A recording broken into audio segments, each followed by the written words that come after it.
by transcription. It's National Wheaties Week.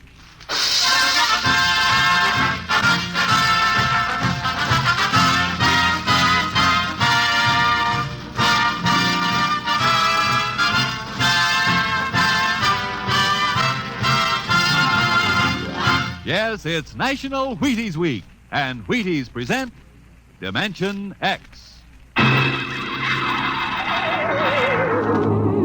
On stage tonight, Dimension X, another in the Wheaties' big parade of exciting half-hour presentations. It's National Wheaties Week, the week to buy Wheaties and eat Wheaties and enjoy them as never before. The time to really find out what difference a good breakfast with Wheaties can make.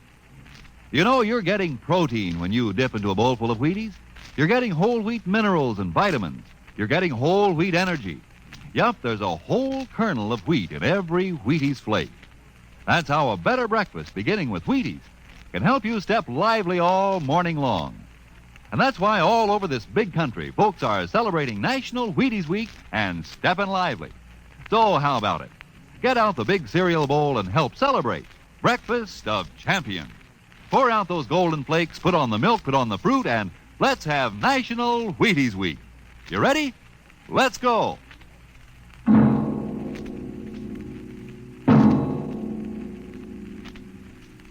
Tonight, Dimension X presents The Martian Chronicles, a dramatization of the new novel by one of our most brilliant young science fiction writers, Ray Bradbury. The Martian Chronicles.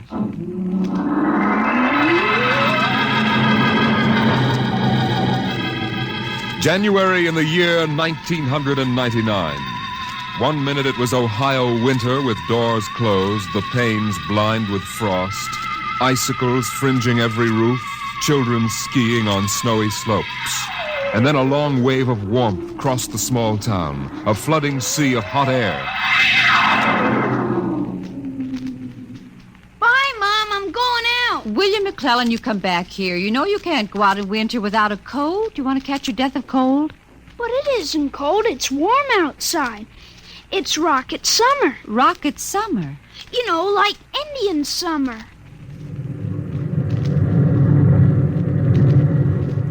The rocket lay on the launching field, blowing out pink clouds of fire and heat, cracking the icicles, melting the snow, making summer with every breath of its mighty exhausts. It seared the faces of the watching crowd and drove them back.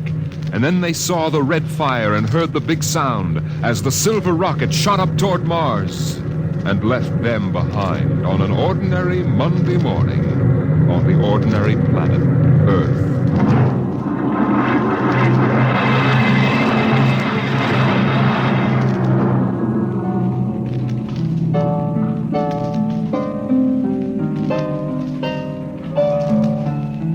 They lived in a house of crystal pillars on the planet Mars by the edge of an empty sea. And every morning you could see Ela eating the golden fruits that grew from the crystal walls, or her husband sitting alone in his room reading from a singing metal book over which he brushed his hand as one might play a harp.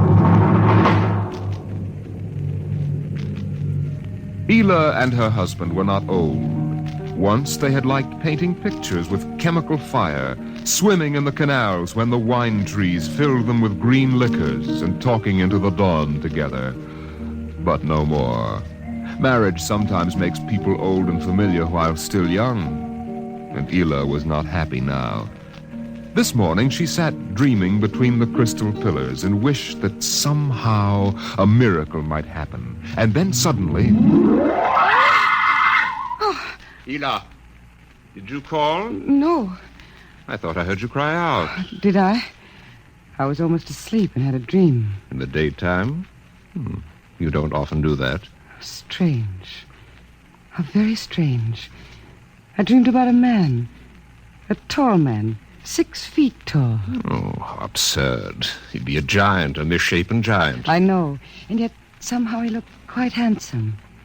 He was dressed in a strange uniform. And he came down out of the sky in a long silver craft. Out of the sky? What nonsense. He spoke pleasantly to me in another language. But somehow I understood him with my mind. Telepathy, I suppose. Oh, really, Ela? And he said, I've come from the third planet in my ship. My name is Nathaniel York. A stupid name. Whoever heard of a name like that? Perhaps they have names like that on Earth. That's ridiculous, Ela. Everyone knows the third planet is incapable of supporting life. There's too much oxygen in their atmosphere. I suppose. But haven't you ever wondered if... Well, wouldn't it be fascinating if there were people there and they traveled through space in some sort of ship? Really, Ela? You know I hate this emotional wailing. Now, let's get on with our work.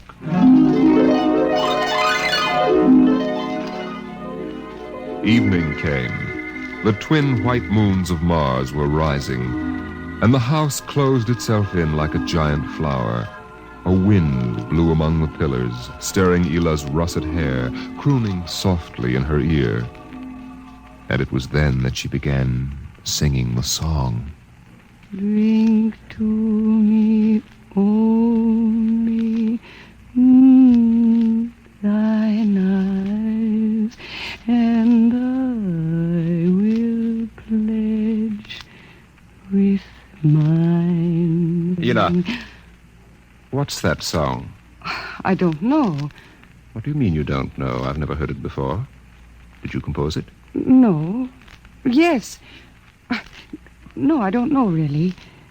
I don't even know what the words are. They're in another language. It was part of the dream I had, I guess. Oh. You know, you haven't been yourself lately. It might do you good if we went away to the Blue Mountains for a week or so. What? Did you hear what I said? I'm sorry. I was watching the sky. You're certainly interested in the sky tonight. It's very beautiful. Well, what about my suggestion? Shall we leave for the Blue Mountains in the morning? You mean go away now? Oh, no. No? Why not? Why don't you want to go? I don't know. I just don't want to, that's all. Leave a kiss in the cup, and I'll not ask for... Ela, I'm sick of that silly song. It's late. Let us sleep.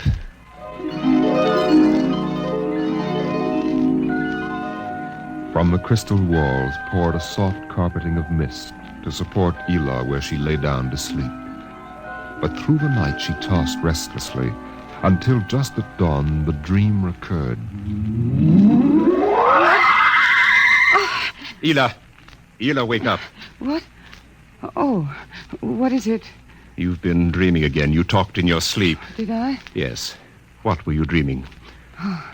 The ship. It came from the sky again. And the tall man stepped out and talked with me, telling me little jokes and laughing. What else happened? And then this Captain York... Oh, I can't. It's all so silly. Tell me! He said I was beautiful. And then he kissed me. I thought so. What else? Why, Eel, you're so bad-tempered. It's only a dream. Is it? You know I can read your mind. You can't keep secrets from me. Well, all that happened was this Captain York told me... Well, he told me he'd take me away in his ship into the sky. Take me back to his planet with him. It's quite ridiculous, really. Ridiculous, is it? You should have heard yourself. Fawning on him, talking to him, singing with him all night. In your dream, he landed in Green Valley, didn't he? Please. And he told you he was coming today. Yes. But what's come over you? It was only a dream. You can't be jealous of that. No, I suppose not. Forgive me. I'm being childish. Eel, you're sick. You've been working too hard. No, I'm all right. But perhaps you're right.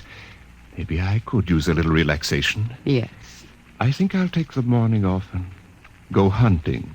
Hunting? Yes, in Green Valley.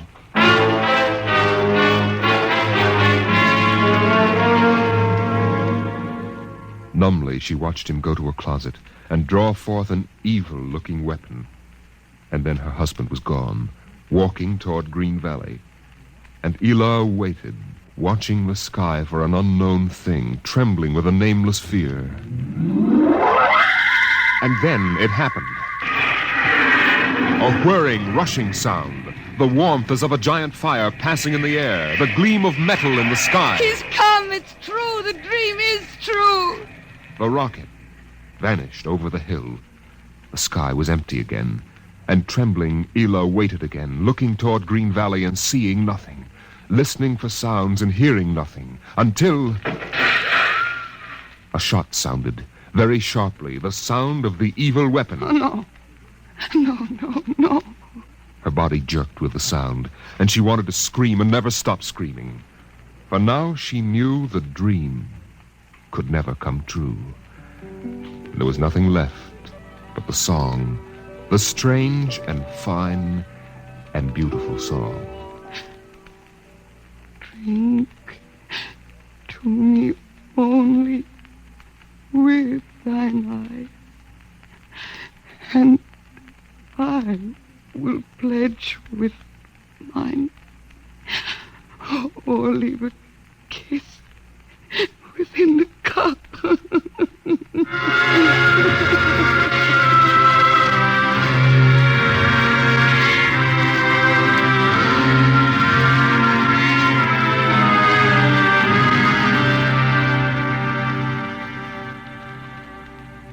But still the rockets came. The next ship came down from the stars and the black velocities and the silent gulfs of space and landed by night near a Martian city. The men made their way to the outer rim of the dreaming city, and then Jeff Spender went in to reconnoiter while the others watched and waited for something to stir in the haunted city, some gray form to rise, some voice to break the unearthly stillness. Where were the people? Where were the Martians? Nothing stirred to disturb the silence until... Halt! Who goes there? Don't shoot! Hold it, Parker. It's Spender and his party. They're coming back. Captain Wilder! Over here! Well? Captain, we've searched the city.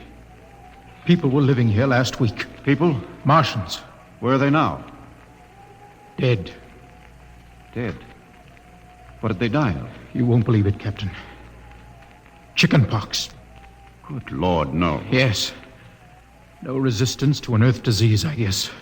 So the other rocket did get through to Mars. It looks like it, Captain. God only knows what the Martians did to them. But at least we know what they did to the Martians. You mean they're all dead? Yes. This planet is through. Hey, you hear that, guys? We're safe. Break out a bottle, Cookie. Let's have a drink to celebrate. Stop it, Parkhill. Put down that bottle. What's eating you, Spender? The planet's ours now. We got to christen it, don't we? I christen thee the city of... I christen... Hey, Park Hill City. Park Hill, I warned you! All right, Spender, that's enough. That'll cost you a $50 fine. Cookie, McClure, take care of Parkhill. Spender, you come with me.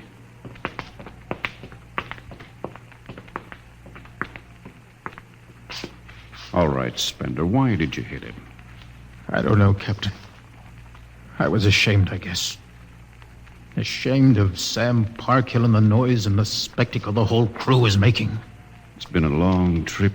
It's only natural they'd want to have their fling. Yes, but where's their sense of what's right? Their respect for what's happened here? Captain, a race builds itself for 1,000,000 years, refines itself, builds cities like this one, does everything it can to give itself respect and beauty, and then it dies. Of what? Not anything fine or majestic or fitting, but a dirty little thing like chickenpox. And Sam Parkhill wants to celebrate. I know, Spender, but you've got to remember you've a different way of seeing things. I'm seeing things all right. I'm seeing what we'll do to Mars. We'll rip it up, rip the skin off, ruin it the way we've ruined our own planet. Captain, look at the city. It may be the last time you'll ever see it this way. Beautiful in the moonlight, isn't it? Yes. There's a poem by Byron that describes it, and how the Martians would feel tonight. if there were any of them left to feel. So we'll go no more a-roving so late into the night. Though the heart be still as loving and the moon be still as bright. For the sword outwears its sheath, and the soul wears out the breast. And the heart must pause to breathe, and love itself must rest. Though the night was made for loving and the day returns too soon, yet we'll go no more a-roving by the light of the moon. Without a word, the Earthmen stood and looked at the city. The bottle lay shattered at Sam Parkhill's feet, and the sour stench of liquor filled the cool air. The men of Earth had come to Mars.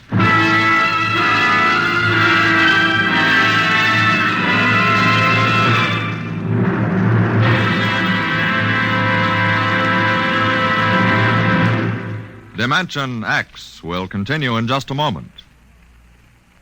It's National Wheaties Week. Yes, the week when everybody tries Wheaties, even an orchestra leader. And here he comes from behind the scenes in radio to help celebrate National Wheaties Week, Mr. Von Dexter. Thank you, Frank. Hello, folks. I understand this is National Wheaties Week. I can't get a kick out of that. The only breakfast food in the world with a week of its own. And I'm here for just one thing, to ask you to try Wheaties during National Wheaties Week.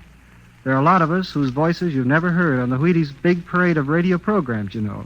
Backstage people. Like musicians. Right, Frank, like musicians.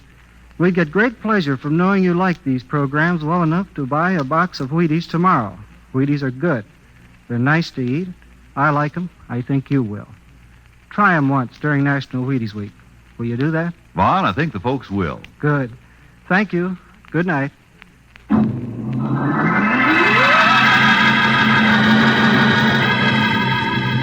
The men of Earth came to Mars. They came because they were afraid or unafraid, because they were happy or unhappy, because they felt like pilgrims or did not feel like pilgrims. The government posters screamed, "There's work for you in the sky. See Mars!" And the men shuffled forward, all kinds of men, all coming for different reasons. The rockets came like drums beating in the night. They came like locusts, swarming and settling in blooms of rosy smoke. Mars was a distant shore, and the settlers spread upon it in waves. First the pioneers and builders, then the people of civilization. Some came because they were afraid of a coming war on Earth. Some came because they were afraid of nothing. Some came to escape from the smell of the subways and the cabbage tenements. And some came from houses like the one in Ohio.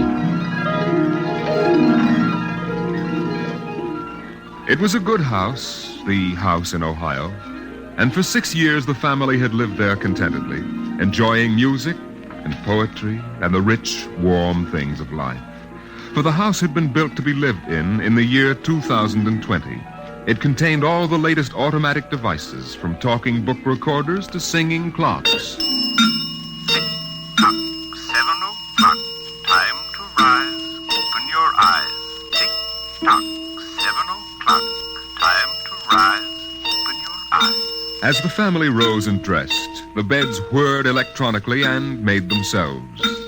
In the kitchen, the stove sighed and ejected from its warm interior 8 eggs, sunny side up, 12 bacon slices, 2 coffees, and 2 glasses of milk. 7-9, breakfast time. Come and dine. 7-9. Beside the breakfast table, the facsimile machine clacked and deposited the morning paper on the table. The headlines today spoke ominously of the danger of a coming war, and the man frowned as he read the news. Today is August 4th, 2026. Insurance, gas, and atom heat bills are due. And today, remember, the family has planned a picnic. Gee, Dad, are we really going? Sure, Timmy, why not? It's raining out. It's not raining where we're going, son. Now run upstairs, pack your fishing tackle. We're going on our picnic, all right. Okay, Dad. Bill, are you sure we ought to go? Yes. Have you seen the headlines this morning? Looks bad, doesn't it? Mm-hmm. The rocket's ready. All we have to do is pack and take off. I know, but... Well, flying to Mars, it seems so crazy. Well, all right, then we'll go. Should we tell the children why we're going? No, not yet. Let them enjoy the picnic. The house went on with its appointed tasks. 9:15, time to clean. 9:15, time to clean. Out of the molding darted hundreds of tiny mechanical mice, all rubber and metal. They sucked up the dust and dirt in the house and popped back into their burrows. In the walls, relays clicked, memory tapes glided under electric eyes, recorded voices moved under steel needles. 12 o'clock, 2 o'clock, 4 o'clock, 6 o'clock, tick-tock, 8 o'clock. Evening came. In the living room, the hearth fire bloomed out of nothing, and the phonograph spoke from beside the fireplace. Mrs. McClellan, what poem would you like to hear this evening? Mr. McClellan? Since you express no preference, I shall select at random from among your favorites. Sarah Teasdale, There Will Come Soft Rains. There will come soft rains and the smell of the ground, and swallows circling with their shimmering sound, and frogs in the pools singing at night, and wild plum trees in tremulous white. Robins will wear their feathery fire, whistling their whims on a low fence wire, and not one will know of war, not one will care at last when it is done.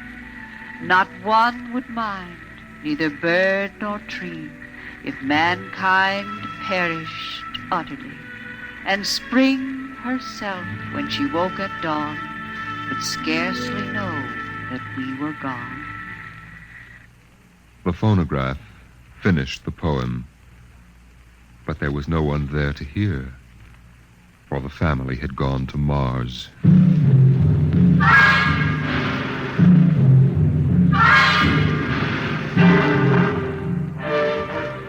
On the Martian desert beside the highway, there rose a blare of red and yellow neon lights that spelled the death of Jeff Spender's dream. Sam's hot dog stand is what the sign read, and Sam, of course, was the same Sam Parkhill who had fought with Spender years before. 10,000 rockets were reported leaving soon for Mars, with 100,000 hungry customers, and Sam wanted to be ready for them. Hey, look up there, Elmer. Hmm? See that green star up there? That's Earth. Good old wonderful Earth. Makes you feel almost reverent, don't it? Yeah. Send me you're hungry and you're starved. Something. That's a poem I learned at school. Come on, Earth, send me your rockets. Here's Sam Parkhill with the only hot dog stand on Mars. Sam, what if the rockets don't come? What if there's a war on Earth? Don't worry, they're coming all right. Ain't nothing gonna happen to spoil my plans, baby. I figured it all out. Sam! Hey, Sam, look up there! Earth! Oh, what? Oh, no. It's catching fire. It's burning. No, that can't be Earth. Elmer, they can't do this to me. I got all our money invested in this place. Go ahead, Sam. Switch on more lights. Turn up the music. Get the hot dogs on the fire. There'll be another batch of customers coming along in about 100 million years. Oh, no, it couldn't be. What a swell spot for a hot dog stand. Let you in on a little secret, Sam. This looks like it's going to be an off-season.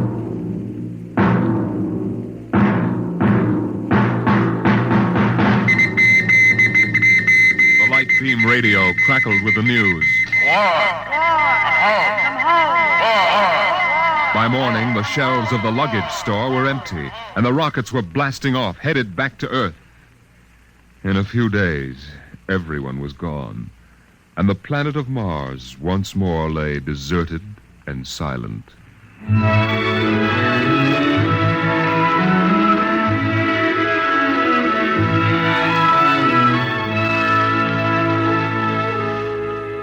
And then, after all the rest had gone, one last rocket landed on Mars.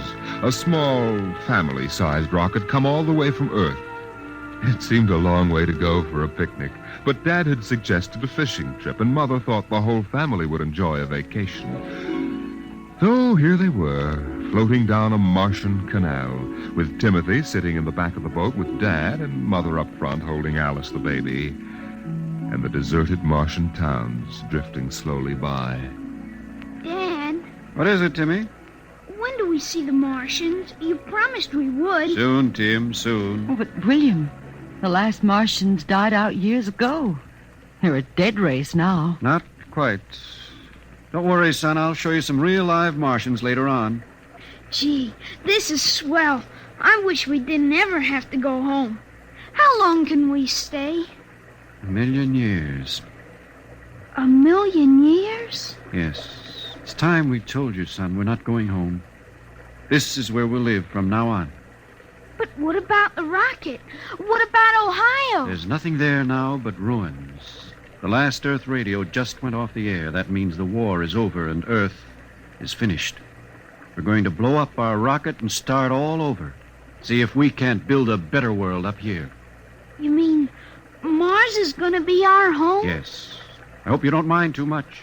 No, sir. But what about the Martians? When do we get to see them? There they are, son. Look down at the water. I don't see anything there. Beside the boat. Look at the reflections in the water. But that's us down there. Just you and me and Mom and the baby. Yes, son. You see, we're the Martians now. For a long, silent moment, Timmy stared down at the reflections of the family in the waters, and the Martian stared back up at him.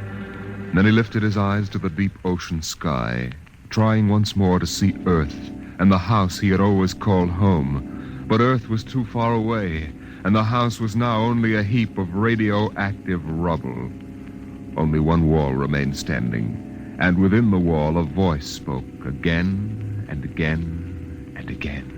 Not one would mind, neither bird nor tree, if mankind perished utterly, and spring herself, when she woke at dawn, would scarcely know that we were gone, that we were gone, that we were gone, that we were gone, that we were gone, Today is that we October were 5th, gone. 2026. Today is October 5th, 2026.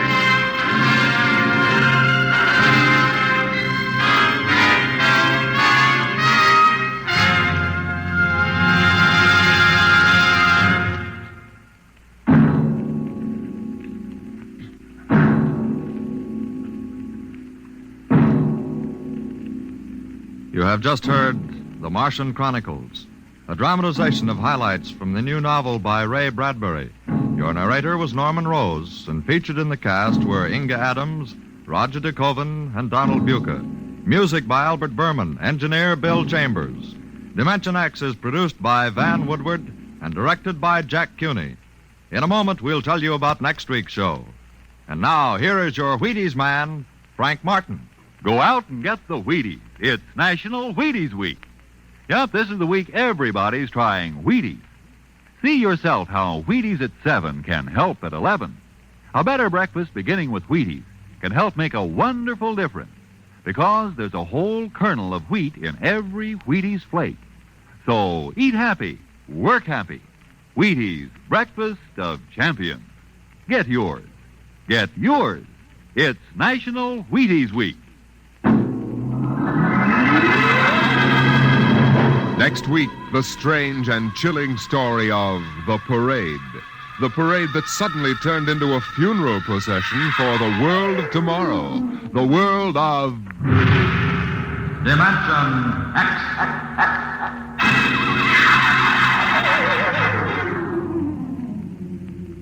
And this is the Wheaties man, Frank Martin, inviting you to listen on Saturday, that's tomorrow night, to Joel McRae in Tales of the Texas Rangers on the Wheaties Big Parade.